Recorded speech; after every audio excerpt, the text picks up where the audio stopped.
আমি যেহেতু প্রচুর গান শুনি আর গান শুনতে গেলে অফকোর্স আমাদের বেশ ডিভাইস লাগে। আবার এর পাশাপাশি আমি যেটা বুঝি যে, যেকোনো গান শুনতে সেই গানটা স্টুডিওতে যেভাবে রেকর্ড হয়েছে, সেই স্টুডিও রেকর্ডিংটা আপনি কি হুবহু শুনতে পারবেন কিনা? মানে স্টুডিওতে যেই এনভায়রনমেন্টে বা যেই সেটিং এ বা যেভাবে স্টুডিওতে একটা গান রেকর্ডিং হয় সেটাকে যখন আমরা আমাদের বাসায় শুনতে চাই, আমাদের বাসায় তো আর স্টুডিওটাকে নিয়ে আসতে পারি না। তাহলে বাসায় বসে সেই স্টুডিওতে রেকর্ডিং ইঞ্জিনিয়ার যেভাবে রেকর্ড করেছেন, ঠিক হুবহু সেভাবে শোনার জন্য আমাদের বেশ কিছু ডিভাইস প্রয়োজন হয়। আর সেই ডিভাইস নিয়েই কিন্তু আমি মানে কাইন্ড অফ রিসার্চ করি বা আমি এটা নিয়ে আসলে পড়ে থাকি। তো এর মধ্যে একটা বড় পার্ট হচ্ছে গিয়ে আমি গত ৫-৬ বছর ধরে এই ডিভাইসটা আমি আসলে ব্যবহার করছিলাম যে, এই ডিভাইসটা তো আপনারা চেনেন যে, এটা একটা Mozo ডিভাইস যেটা হচ্ছে গিয়ে আ Chord Electronics এ এবং আমি মনে করি যে, আমি এই ডিভাইসটা খুব পছন্দ করি। এই ডিভাইসটা পছন্দ করার পেছনে কারণ হচ্ছে গিয়ে আমার সাথে আম আইডিওলজিটা মেলে। মেলে এই কারণে যে, আমি বলব যে, আ এই ডিভাইসটাতে ব্যবহার করা হয়েছে আ FPGA। FPGA হচ্ছে গিয়ে ফিল্ড প্রোগ্রামেবল গেট অ্যারে। মানে আমরা আসলে ছোটবেলায় বিশেষ করে আমি যখন সেনাবাহিনীতে গেলাম, সেনাবাহিনীতে যাওয়ার পর আমাকে কিন্তু প্রচুর ডিজিটাল আ টেকনোলজি আমাদেরকে শেখানো হয়। বিকজ আমরা তখন দেখছিলাম যে এনালগ থেকে ডিজিটাল কনভার্সন এবং যখন আ একটা ভয়েস ধরা যাক একটা আম যুদ্ধক্ষেত্রে একটা ভয়েসকে যখন সামনে থেকে পিছনে আনতে হবে বা একটা ভয়েস কমিউনিকেশন, ডেটা কমিউনিকেশন সবকিছু বিশেষ করে ভয়েস কমিউনিকেশনটাকে যখন আমাকে আ পেছন থেকে সামনে নিয়ে আসতে হবে, তার মানে হচ্ছে কি এর মধ্যে নয়েজকে ফিল্টার করতে পারতে হবে। এই ভয়েসটাকে ডিজিটালি কনভার্ট করতে হবে।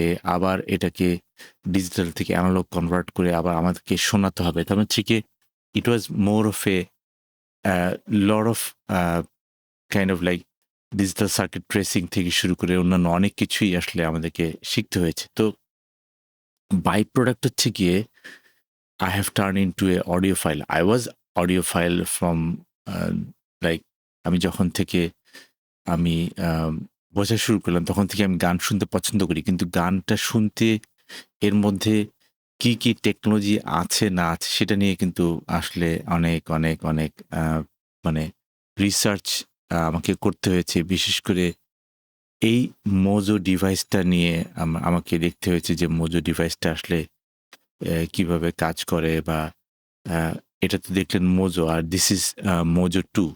So these are pretty much expensive device but আমার কাছে মনে হচ্ছে যে এই ডিভাইসগুলো আমাকে একটা লাইনে নিয়ে এসে দিয়েছে যে আমি কিভাবে একটা ডিজিটাল আ বা একটা অডিও সিগন্যালকে ডিজিটালি কনভার্ট বা ডিজিটালি সেটাকে এনালগ কনভার্ট কিভাবে হবে সেটাও কিন্তু এটা হচ্ছে Mozo 2. সো অফকোর্স এই ধরনের ডিভাইসগুলো আ আমি মনে করি যে এই ডিভাইসগুলো কিন্তু সেই লেভেলে আ কাজ করেছে এবং আমার কাছে যেটা মনে হয় যে আ মানে ইংল্যান্ডের আ প্রোডাক্ট বলে বলছি না যেহেতু এটা তৈরি হয়েছে ইংল্যান্ডে।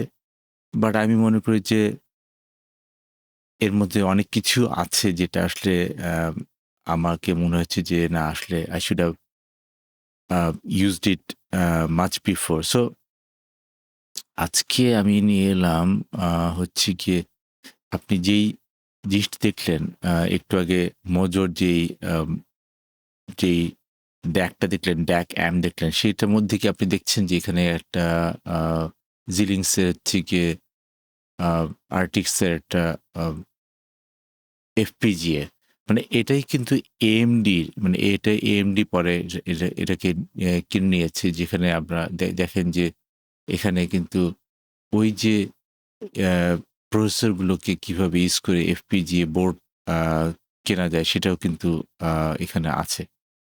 My point is different. তো আসলে আমি কিন্তু প্রচুর মানে আমার কাছে প্রচুর রিকোয়েস্ট আসে যে আমরা কি নিয়ে শিখবো বা ফিউচার প্রোডাক্ট কি বা ফিউচারে আমরা কি জিনিস নিয়ে কাজ করতে পারি। তো সেখানে কিন্তু আমি একটা বড় পার্ট হচ্ছে গিয়ে অটোমেশন, মানে আমাদের লাইফে অটোমেশন কিন্তু এখন সব জায়গায় ঢুকে যাচ্ছে। সো অটোমেশন ইঞ্জিনিয়ার বা অটোমেশন বা রোবোটিক্স একটা বড় পার্ট যেখানে আমাদের ইয়াং জেনারেশনকে আনতে চাই যে না আসলে আমাদের যারা ইয়াং জেনারেশন যারা অনেক সময় নষ্ট করে তো তারা আসলে কিভাবে এই অটোমেশনে আসতে পারে। তো এখানে আমি FPGA এর একটা বড় পার্ট বলব যে let's learn some bit of FPGA and of course আমরা তো রাসবেরি পাই নিয়ে কাজ করছি বিকজ রাসবেরি পাই কিন্তু সফট লাইক একটা সিস্টেম অন চিপ, যেইটা আসলে দুটোর মধ্যে দুটো পার্থক্য ব্যাপার আছে যে আপনি যদি ডেডিকেটেড ধরে দিস ইজ দ্য থিং, যেটা হচ্ছে এটা ডেডিকেটেড চিপসেট, যেই ডেডিকেটেড চিপসেটটা কিন্তু আমাকে একটা ফাইনাল আউটকাম দিচ্ছে অ্যাজ এ ড্যাক।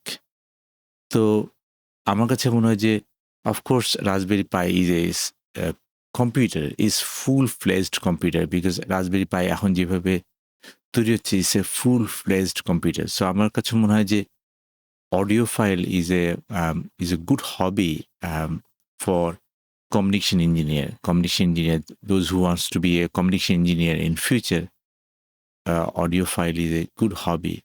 So আমি মনে করি যে we should be using or learning FPGA board পাওয়া যায়। সো আমরা এখানে এই ধরনের কিছু কিছু FPGA introductory FPGA বোর্ড দিয়ে কিন্তু শুরু করতে হবে বিকজ আমরা সামনেই যাই কাজ করি না কেন আমাদের লাইফে, আমরা যাই কাজ করি না কেন আমাদেরকে কিন্তু স্কেলে উপরে হাইটেক ইন্ডাস্ট্রিতে যেতে পারতে হবে। হাইটেক ইন্ডাস্ট্রিতে যেতে পারতে হলে আমাদের কিন্তু এই জিনিসগুলো বুঝতে হবে যে আসলে এগুলো কিভাবে আমাদের কাজ করে।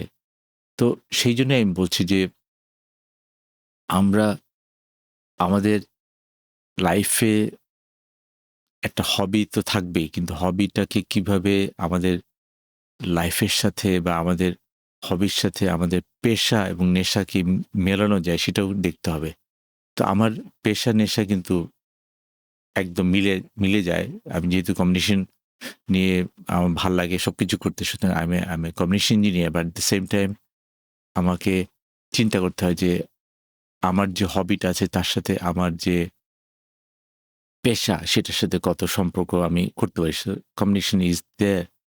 সো আমি মনে করি যে আম যারা অডিও ফাইল ব্যাপারটা শুনছেন বা যারা মনে করছেন যে না audio file what is this, আমরা কিভাবে শুরু করবো। So this is one of the thing যেটা আসলে আমরা দেখতে পারি যে মানে এটা কিভাবে আসলে পৃথিবী পাল্টাচ্ছে এবং আমি মনে করি যে এই জিনিসগুলো অন্যভাবে চলে যাচ্ছে পৃথিবীটা। তো সেই জন্য আমি এই ব্যাপারটা বলবো। আর ইন দ্য মিন টাইম মানে সরকার কিভাবে পুরোপুরি অটোমেট করা যায়, সরকারকে কিভাবে অটোমেট করা যায় সেটার ব্যাপারে এই বইটা পড়তে পারেন যে সরকারকে কিভাবে অটোমেট করা যায়। বিকজ দিন শেষে আমাদের দেশের সরকার যতক্ষণ পর্যন্ত অটোমেট না হচ্ছে ততক্ষণ পর্যন্ত আমরা কিন্তু আমাদের সব জিনিসপত্রের দাম, ধরা যাক আমরা নিত্য প্রয়োজনীয় জিনিসপত্রের দাম কিন্তু কমাতে পারছি না। তার হচ্ছে কি আমাদের সরকারকে যদি আমরা অটোমেট করতে পারি তাহলে কিন্তু আমরা আমাদের সরকারের খরচ কমিয়ে আনতে পারবো। মিনিমাম 50% খরচ কমিয়ে আনা যায়। আর মিনিমাম সরকার যদি 50% খরচ কমিয়ে আনে তাহলে কিন্তু আপনার ট্যাক্স কম দিতে হবে, আপনাকে আপনার নিত্য প্রয়োজনীয় জিনিসপত্রের দাম কমে আসবে বিকজ অফ অটোমেশন।